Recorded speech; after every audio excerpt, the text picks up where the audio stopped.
लोग quadratic function का integration करेंगे।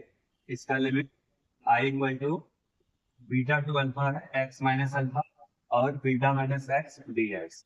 इसमें हम लोग पुट करते हैं X equal to alpha cos square theta plus beta sine square theta. सबसे पहले इसको डिफरेंशिएट करेंगे।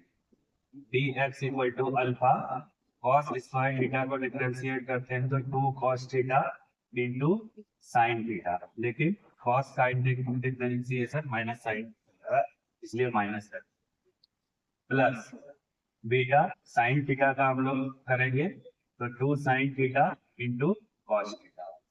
यहाँ पे two sine theta cos theta common हो गया तो बीटा माइनस अल्फा, ये वैल्यू हुआ डी एक्स का। अब सबसे पहले हम लोग एक्स माइनस अल्फा का वैल्यू निकालें। एक्स का वैल्यू है alpha cos square theta plus beta sine square theta. इसमें हम लोग अल्फा माइनस, ये हो गया beta sine square theta minus alpha common किए one minus cos square theta. हम लोग जानते हैं one minus cos square theta क्या होता है, इसको लिखते हैं beta sine square theta minus alpha sine square theta.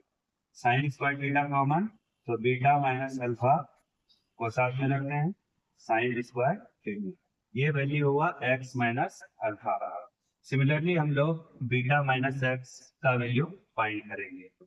Beta minus X का वैल्यू हम लोग फाइंड करेंगे। बीटा माइनस एक्स का वैल्यू है alpha cos square theta plus beta sine square theta. तो बीटा और beta minus sine square theta में beta common किए one minus sine square theta minus alpha cos square theta. यहाँ beta one minus sine square theta को cos square theta लिखते हैं alpha cos square theta.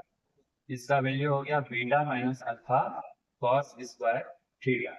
अब हम लोग इस सभी का वैल्यू आई में पुट करते हैं तो आई हो गया आई इक्वल टू,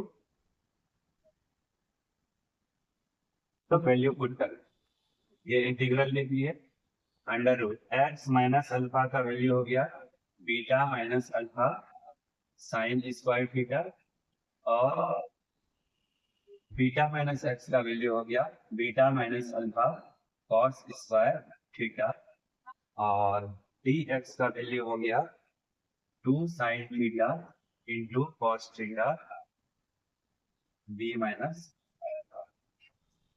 तो सबसे पहले हम लोग बी माइनस अल्फा का होल स्क्वायर हो गया और sine square theta into cos square theta और ये two sine theta into cos theta beta minus alpha. यहाँ से बीटा माइनस अल्फा को हम लोग कॉमन कर लिए और ये sine theta into cos theta into two sine theta into cos theta और बीटा माइनस अल्फा। तो ये हम लोग के पास बीटा माइनस अल्फा और बीटा माइनस अल्फा, तो हम लोग यहाँ पे लिख सकते हैं बीटा माइनस अल्फा का होल स्क्वायर और two sine theta cos theta.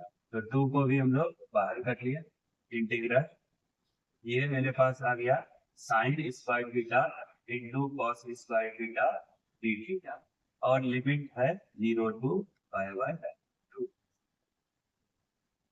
तो आपके पास ये इंटीग्रल इस फॉर्म में आ चुका है two beta minus minus cos 4 theta by 2 ये हाफ और टू 1/4 हो गए और ये बीटा माइनस अल्फा का होल स्क्वायर हो गया। अब हम लोग इसको दो इंटीग्रल में कन्वर्ट करते हैं, जैसे integral D theta 0 to pi by 2 और integral 0 to pi by 2 cos 4 theta D theta. यहाँ पे हम लोग के पास है 1/4 बीटा माइनस अल्फा का होल स्क्वायर। डी थीटा का हम लोग जानते हैं इंटीग्रल होता है theta divide pi by 2 to 0 और cos 4 थीटा का हम लोग को sin 4 थीटा अपॉन 4 होगा 0 टू पाई बाई 2। जब हम लोग लिमिट रखेंगे तो इस पार्ट का इंटीग्रल 0 हो जाएगा और थीटा की जगह पाई बाई 2 माइनस 0 रखेंगे तो पाई by 2 into 1/4 pi by 8 beta minus alpha का होल स्क्वायर। ये रियल आंसर इस क्वेश्चन।